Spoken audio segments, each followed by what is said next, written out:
Good afternoon, dear student. In last lecture, we studied resolving power of grating. Today we are going to discuss how to find resolving power of prism. As we know, by using prism, we disperse the white light into a different color with different wavelength. These colors looks like rainbow colors. We seen those color in last lecture also. See this ray diagram, in which rays are passing through this prism and we get the dispersion of light. We know the general formula of resolving power of prism, that is Rp is equal to lambda divided by d lambda, where lambda and lambda plus d lambda are the two different wavelength of these rays which are just resolved. Now this is a source of light. Here collimated beam of light having wavelength lambda and lambda plus d lambda are incident on this prism after passing through this lens, that is L1. After refraction from this lens L1, we get the dispersion of light after passing through this lens, that is telescope lens L2. We get the spectral image or spectral lines. This is a reflecting surface of the prism, and here A is a width of rectangular section of the lens. Here A is a width of the rectangular section, and because of this rectangular width or rectangular aperture, we get this Fraunhofer diffraction pattern. And by using this Fraunhofer diffraction pattern, when the central maxima of one diffraction pattern is fall on the first minima of second diffraction pattern, then we can say that these images are just resolved. Corresponding wavelength is lambda plus d lambda, and when central maxima of one diffraction pattern is fall on first minima of second diffraction pattern, then they correspond to the lambda wavelength. Here this is a direct ray. The angle between direct ray and lambda wavelength is del, and angle between lambda wavelength and lambda plus d lambda wavelength is d del. So we can say that wavelength lambda deviated through del angle and lambda plus d lambda deviated through del plus d del. When prism is adjusted for the minimum deviation position, both lambda and lambda plus d lambda take as very small d lambda. So when Rayleigh condition for resolution is satisfied, we have A into d del is equal to lambda.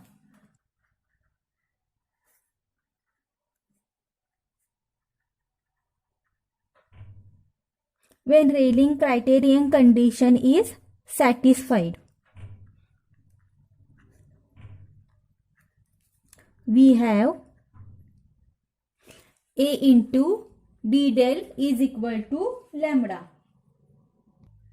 Now we know that a circle having a 360 angle. If we take half circle, then angle is 180. That means for this half circle, angle is 180, that is nothing but pi, and for 360, that is nothing but 2 pi.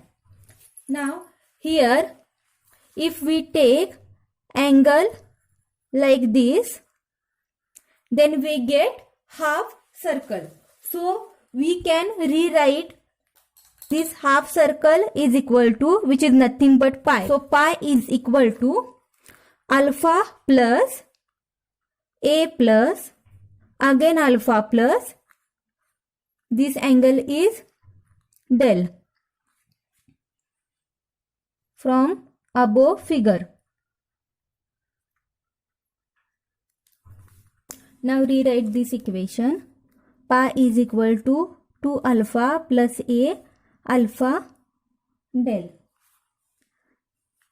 Now transfer these two terms on this side, or rewrite alpha is equal to pi minus a minus del. Take minus common, then we get a plus del. Now take this multiple 2 on RHS side, then we get alpha is equal to pi by 2 minus a plus del divided by 2. This is a value of alpha. Take sine on both sides.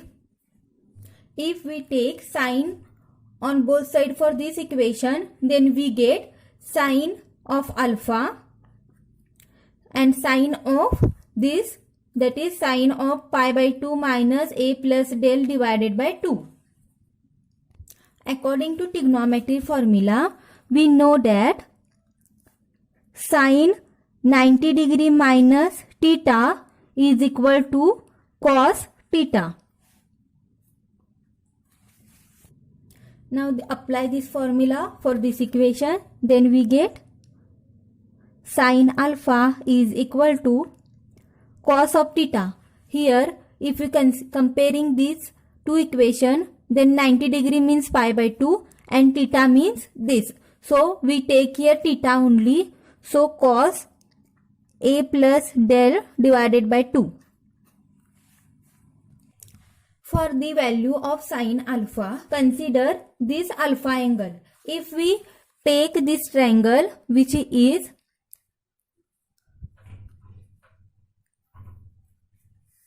then redraw here this triangle like this, the angle is alpha. This is A side, this is L side, and this side is this one. Now if we have the value of sine alpha, then sine alpha is equal to, as we know the trigonometry triangle formulae, sine alpha is equal to opposite by hypotenuse. So sine alpha, here opposite is A, so sine alpha is equal to A divided by L, because hypotenuse side is equal to L. So we get sine alpha is equal to A divided by L. Now substitute here, so instead of sine alpha, A by L is equal to cos of A plus del by 2. Consider this equation 1 and this equation 2. Now consider this A angle. As we know, to find the value of any angle by using the trigonometry angle formula, we have a right angle triangle. So to make this triangle, right angle triangle, draw perpendicular like this. Now we get right angle triangle. If we take this one angle, then we get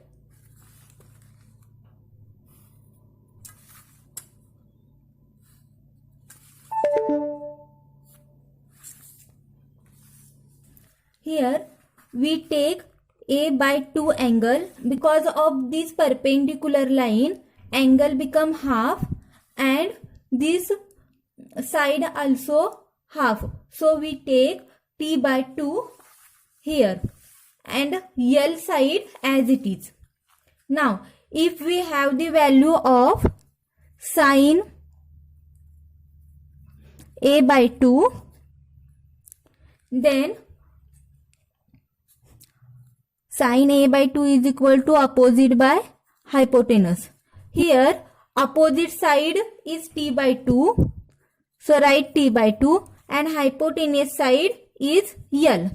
So we can write t by 2 into 1 by L also. A by 2. So sine a by 2 is equal to t by 2 into 1 by L. Consider equation 3.